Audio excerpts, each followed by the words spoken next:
भगवते वासुदेवाय नमो नमः। श्री हरि विष्णु की जय। आप सभी का स्वागत है मेरे YouTube चैनल भक्तिपीडिया पर।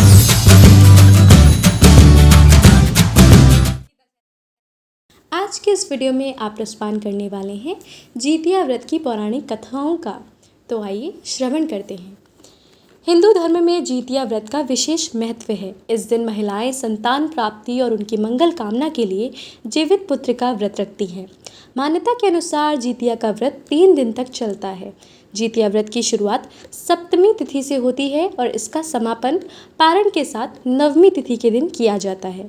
जितिया व्रत अश्विन मास की कृष्ण अष्टमी तिथि को रखा जाता है। अष्टमी की तिथि पर पूरे दिन निर्जल व्रत रखा जाता है। इसी दिन जीमूत वाहन की पूजन का विधान है। बिल्कुल छठ की तरह ही जितिया में नहाए खाए होता है। इस दिन महिलाएं सुबह सुबह उठकर गंगा स्नान करती हैं और पूजा करती हैं। इस दिन महिलाएं अपने पुत्रों के लिए 24 घंटों का निर्जला व्रत रखती हैं। तो आइए अब सुनते हैं जितिया व्रत की पौराणिक कथाएं। पौराणिक कथा के अनुसार गंधर्वों के राजकुमार का नाम जीमूत वाहन था। वे बड़े उदार और परोपकारी थे।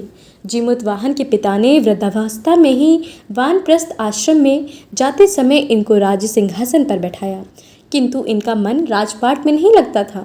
वे राज्य को भाइयों पर छोड़कर स्वयं वन में पिता की सेवा करने चले गए। वहीं पर उनका मलयावती नामक राज्य कन्या से विवाह हो गया। एक दिन जब वन में भ्रमण करते हुए जीमूत वाहन काफ़ी आगे चले गए, तब उन्हें एक वृद्धा विलाप करती हुई दिखी। इनके पूछने पर वृद्धा ने रोते हुए बताया, मैं नागवंशी स्त्री हूँ और मुझे एक ही पुत्र है। पक्षीराज गरुड़ के समक्ष नागों ने उन्हें प्रतिदिन भक्षण हेतु एक नाग सौंपने की प्रतिज्ञा की हुई है। आज मेरे पुत्र शंखचूर्ण का बलि का दिन है। जीमूत वाहन ने वृद्धा को आश्वस्त करते हुए कहा, डरो मत, मैं तुम्हारे पुत्र के प्राणों की रक्षा करूँगा। आज उसके बदले मैं स्वयं अपने आप को उसके लाल कपड़े में ढककर वधशिला पर लेटूंगा। इतना कहकर जीमूत वाहन ने शंखचूर्ण के हाथ से लाल कपड़ा ले लिया और वह उसे लपेटकर खुद को बलि देने के लिए चुनी हुई वधशिला पर लेट गया। नियत समय पर गरुड़ बड़े वेग से आए और वे लाल कपड़े पर ढके हुए जीमूत वाहन को पंजे में दबोचकर पहाड़ के शिखर पर जाकर बैठ गए। अपने चंगुल में गिरफ्तार प्राणी की आंख में आंसू और मुंह में आह निकलते ना देखकर गरुड़ जी बड़े हर्ष में पड़ गए। उन्होंने जीमूत वाहन से उसका परिचय पूछा। जीमूत वाहन ने सारा किस्सा सुनाया। गरुड़ जी ने उनकी बहादुरी और दूसरे की प्राण रक्षा करने में स्वयं का बलिदान देने की हिम्मत से बहुत प्रभावित हुए।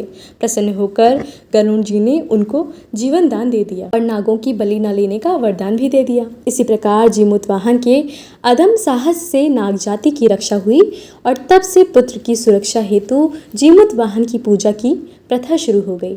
अश्विन कृष्ण अष्टमी के प्रदोष काल में पुत्रवती महिलाएं जीमूत वाहन की पूजा करती हैं। कैलाश पर्वत पर भगवान शंकर माता पार्वती को कथा सुनाते हुए कहते हैं कि अश्विन कृष्ण अष्टमी के दिन उपवास रखकर जो स्त्रियां साया प्रदोष काल में जीमूत वाहन की पूजा करती हैं तथा कथा सुनने के बाद आचार्य को दक्षिणा देती हैं, वे पुत्रों का पूर्ण सुख प्राप्त करती हैं। व्रत का पारण दूसरे दिन अष्टमी तिथि की समाप्ति के पश्चात किया जाता है। ये व्रत अपने आप के अनुरूप फल देने वाला है। 2 बहनें थीं, एक का नाम था सुखिया और दूसरी का नाम था दुखिया। दोनों का भाग्य उनके नाम जैसा ही था। दुखिया गरीब थी और बहुत ही दुखी रहती थी। सुखिया अमीर थी और हमेशा सुखी रहती थी। दोनों एक ही गांव में रहती थीं। दुखिया सुखिया घर में काम करती, साफ सफाई करती, खाना बनाती और जो खाना बच जाता वह खाना सुखिया दुखिया को दे देती। इसी तरह दुखिया का घर चलता था। समय बीतता गया। दोनों के बच्चे थे। सुखिया को 2 पुत्र थे और दुखिया को भी 2 पुत्र थे। जब जितिया का व्रत आया तो दोनों बहन जितिया का व्रत रखी थी। दुखिया सुखिया के घर में काम करती थी। व्रत के दिन दुखिया ने सुखिया के घर में जो चावल फटका उससे जो खुर्दी निकला वह उसने अपने पास रख लिया और साफ चावल सुखिया को दे दी। फिर साग में पत्तियों को डंठल से अलग करने लगी। बढ़िया वाला साग सुखिया के लिए रख दिया और जो डंठल वाला था वह अपने लिए रख लिया। अब दुखिया ने सुखिया के घर सारा खाना बना दिया। अपने घर चावल की खुर्दी और साग की डंठल लेकर बनाने के लिए ले गई। खुर्दी का चावल और साग की डंठल बनाकर वे खाना अपने बच्चों को खिलाने लगी और खुद भी खाने लगी। उसके बाद दुखिया सोने चली गई। आधी रात में एक बूढ़ी औरत उसके घर आकर दरवाज़ा खटखटाती है। तो दुखिया पूछती है, कौन है? तब बुढ़िया बोलती है, बेटा हम हैं। दुखिया ने उठकर फाटक खोला और पूछती है, अम्मा आपको क्या चाहिए? इतनी रात में आप यहाँ किस लिए आई हो? बूढ़ी बोलती है, बेटा मुझे बहुत भूख लगी है, कुछ खाने को दे दो। दुखिया उसे घर के अंदर ले आती है और कहती है, हम लोग बहुत गरीब हैं, आज मैंने खुर्दी का चावल और साग की डंठल बनाया है, क्या आप खाएंगी? तो बूढ़ी कहती है, हाँ क्यों नहीं खाऊंगी, हमें बहुत भूख लगी है, हम वही खाएंगे। दुखिया अंदर जाकर खुर्दी का चावल और साग की डंठल लाती है और बुढ़िया को खाने के लिए दे देती है। बुढ़िया खाना खाने के बाद कहती है, मुझे अच्छे से कुछ दिखाई नहीं देता, इतनी रात के अंधेरे में मैं अपने घर कैसे जाऊंगी? तो दुखिया कहती है, कोई बात नहीं, आप यहीं पर सो जाइए, सुबह अपने घर चली जाइएगा। तो बुढ़िया दुखिया के घर पर ही सो जाती है। फिर थोड़ी देर बाद उठकर बुढ़िया बोलती है, बेटा मुझे दीर्घ शंका लगी है, कहाँ जाऊँ? तो दुखिया कहती है, मेरे घर में बाथरूम नहीं है, इसीलिए आप उधर कोने में कर लीजिए। बुढ़िया पूछती है कि बेटा बड़बड़ करे या छरछर करे? दुखिया नींद में थी तो वह कहती है, माताजी बड़बड़ कर दो, मैं सुबह साफ कर दूंगी।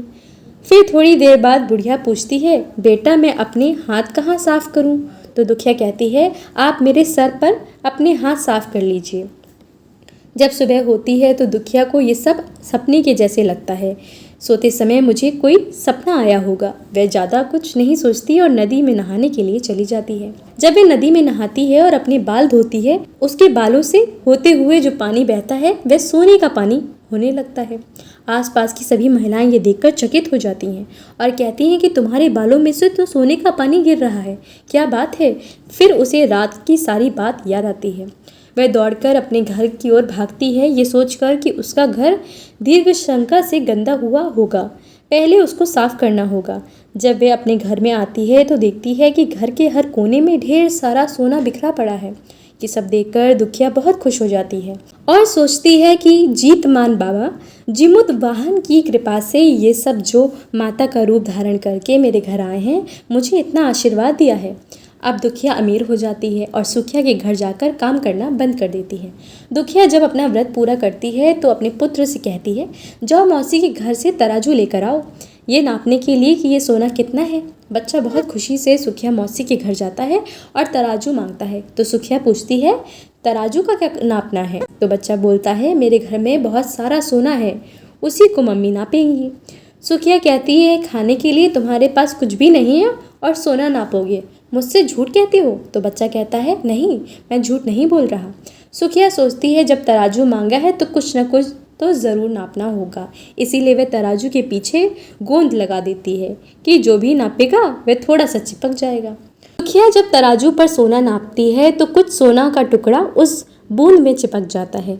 जब बच्चा तराजू लौटाने आता है तो सुखिया उसको उलट पुलट कर देखती है तो उसे तराजू में सोना लगा हुआ मिलता है। सुखिया सोचती है, उसके घर में ज़रूर कहीं से सोना आया होगा, इसीलिए वे कहीं इतने दिन से काम करने नहीं आ रही। सुखिया उसके घर जाकर देखती है कि ये सोना कहाँ से आया। जब सुखिया दुखिया के पास जाकर पूछती है, तुम्हारे पास कहाँ से इतना सोना आया कि तुम तराजू मंगाई नापने के लिए? दुखिया उस रात की सारी कहानी अपनी बहन सुखिया को बताती है। दुखिया का मन एकदम सच्चा था, इसीलिए वह सब कुछ बता देती है। लेकिन सुखिया के मन में लालच आने लगा कि दुखिया के पास हमसे भी ज़्यादा धन आ गया, अब अगले जीतिया में मैं भी खुर्दी का चावल और साग की डंठल बनाऊंगी। फिर अगले साल जीतिया का व्रत दोनों बहन ने रखा। सुखिया के पास हर तरह का सुख था और धन भी था, फिर ही वह जीतिया के दिन चावल फटक कर साफ चावल फेंकती है और खुर्दी अपने पास रखती है, साग को तोड़कर पत्तियां फेंक देती है और डंठल अपने पास रख लेती है और वही बनाती है। खा पीकर पूजा पाठ करने के सोने चली जाती है। फिर आधी रात में उसके घर में एक बूढ़िया आती है और दरवाज़ा खटखटाने लगती है। सुखिया उसका इंतज़ार कर ही रही होती है कि वह तुरंत दरवाज़ा खोलकर बुढ़िया को अपने घर के अंदर ले आती है। बूढ़ी बोलती है, मुझे बहुत भूख लगी है, कुछ खाने को दे दो। तो सुखिया कहती है, मैंने खुर्दी का चावल और डंठल का साग बनाया है। बूढ़ी बोलती है, कोई बात नहीं, मैं खाऊंगी। तो सुखिया परोस देती है। वह खाना खाने के बाद सोने चली जाती है। बूढ़ी बोलती है, मैं घर नहीं जा सकती, मुझे दिखाई नहीं देता। तो सुखिया कहती है, कोई बात नहीं, आप यहीं सो जाओ। थोड़ी देर बाद बूढ़ी फिर बोलती है कि मुझे दीर्घ शंका लगी है, कहाँ करूँ? तो सुखिया कहती है, वहीं कोने में कर लीजिए। फिर थोड़ी देर बाद बूढ़ी पूछती है कि बड़बड़ करें या छरछर? इस समय सुखिया को याद नहीं आता कि दुखिया ने क्या बोला था। तो सुखिया बोलती है, माँ छरछर कर दीजिए। फिर बूढ़ी पूछती है कि बेटा, मैं अपने हाथ कहाँ साफ करूँ? सुखिया कहती है, मेरे सर पर साफ कर लीजिए। बूढ़ी अपना हाथ सुखिया के सर में साफ कर लेती है। जब सुखिया सुबह उठती है तो उसका पूरा घर गंदगी से भरा पड़ा होता है। उसके बाल में बहुत सी गंदगी लगी होती है। ये सब देखकर सुखिया बहुत दुखी हो जाती है और उसे बहुत गुस्सा आता है। वह अपनी बहन दुखिया को बुलाती है और उस पर गुस्सा करती है कि तुमने हमसे झूठ कहा और मेरा पूरा घर गंदा करवा दिया। तो दुखिया पूछती है कि तुमने क्या कहा था, बड़बड़ या छरछर? तो सुखिया कहती है, मैंने तो छरछर बोला था। तो दुखिया कहती है, यही पर तो तुमने गलती करी। तुम्हारे पास तो सब कुछ था, किसी चीज़ की कमी नहीं थी, फिर भी तुमने लालच किया। मेरे पास तो कुछ भी नहीं था, तुम्हारे पास तो सब कुछ था। तुम्हारे घर जीतमन बाबा जीमुत वाहन भेष बदल कर आए, लेकिन फिर भी तुमने उन्हें अच्छा खाना नहीं परोसा। मेरे पास तो कुछ नहीं था, इसलिए मैंने उन्हें खुर्दी का चावल और साग का डंठल परोसा था। तुमने अपने घर आए भगवान का अपमान किया है। तुम्हारे पास सब कुछ होते हुए भी तुम्हें लालच नहीं करना चाहिए था, इसीलिए तुम्हारे साथ बुरा हुआ। अब सुनते हैं जीतिया व्रत की कथा। नर्मदा नदी के पास कंचनबटी नाम का एक नगर था। वहाँ के राजा का नाम मलाई केतु था।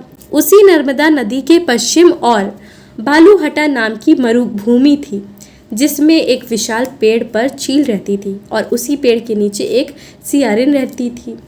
चील और सियारिन दोनों ही पक्की सहेलियां थीं।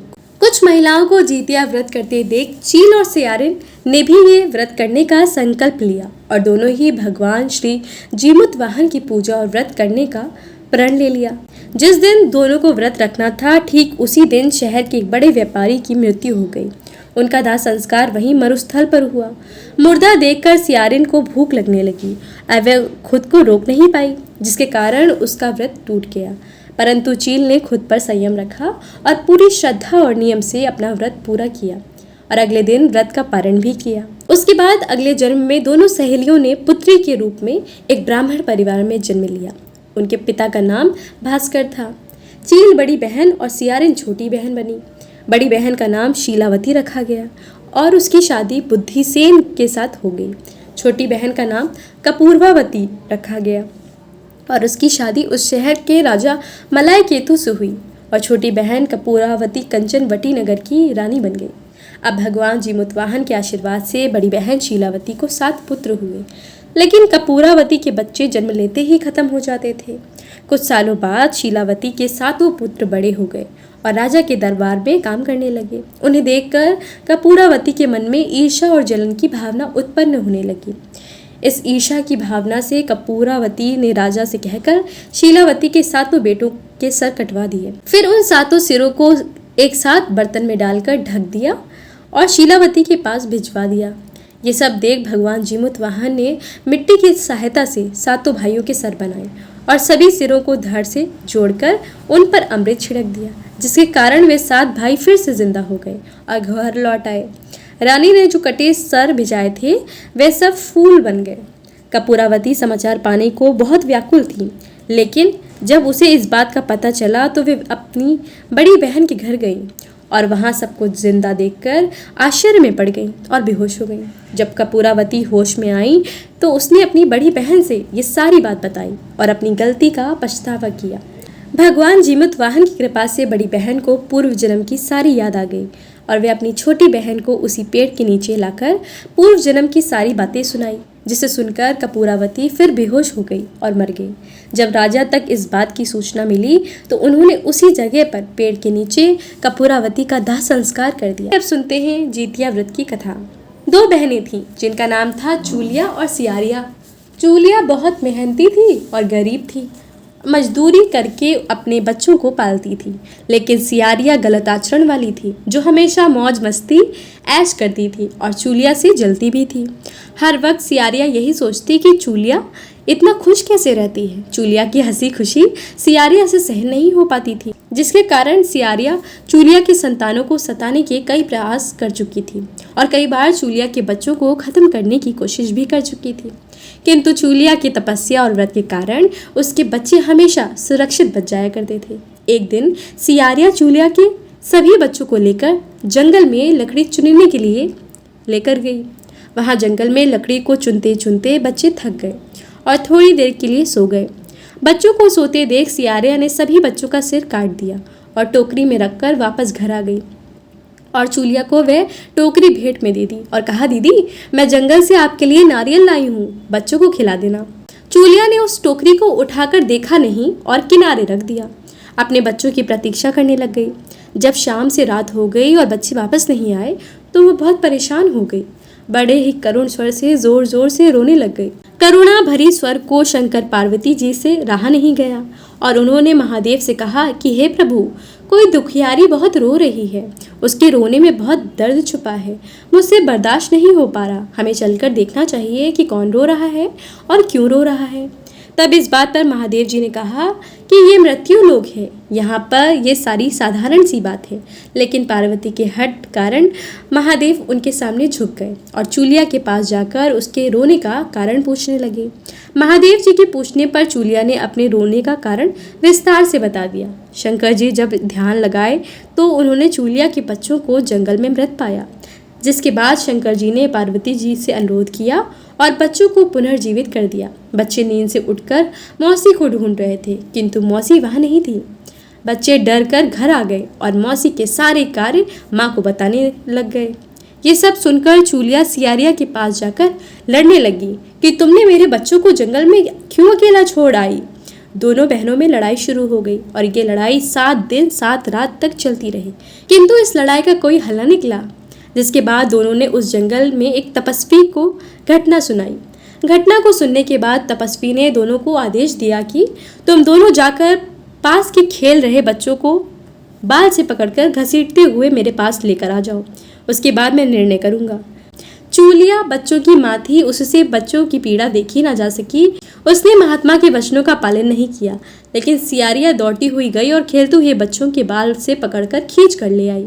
जिसके बाद तपस्वी ने सियारिया को ये श्राप दिया कि हर जन्म इसी प्रकार तू सदैव जलती रहेगी और दुखी होती रहेगी। जो महिला किसी बच्चे की पीड़ा और माँ की ममता को नहीं जानती, जीवन भर धरती पर दुख भोगने के अलावा और कुछ नहीं कर पाएगी। अब सुनते हैं जितिया व्रत की कथा।